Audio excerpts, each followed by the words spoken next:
యేసును బట్టి బ్రతిమలాడుతూ దండం వీడు చెబుతున్నా, ఇది మన జీవితంలో ఎన్నడూ మర్చిపోకూడదు. దేవుడు మనకు పరిచర్య చేసే కృప ఇచ్చాడు.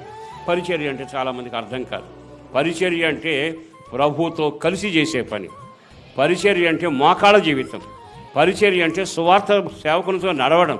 పరిచర్య అంటే రోగుల కొరకు రోధించడం, నశించిపోయి ఆత్మల కొరకు భారం కలిగి ఉండడం. పరిచర్య చేసిన స్త్రీలు బైబిల్లో ఉన్నారు, ఉపచారం చేసిన స్త్రీలు ఉన్నారు.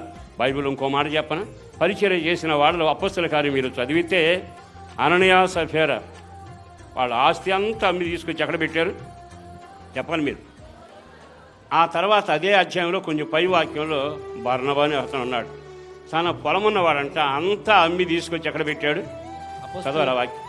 దాని వెల తెచ్చి అపొస్తలుల పాదముల యొద్ద పెట్టాను. పరిచర్య అంటే తన సొమ్ము పరిచర్యలో ఉంది, తాను పరిచర్యలో ఉన్నాడు, విధవరాల పరిచర్య ఉంది, అనాథల పరిచర్య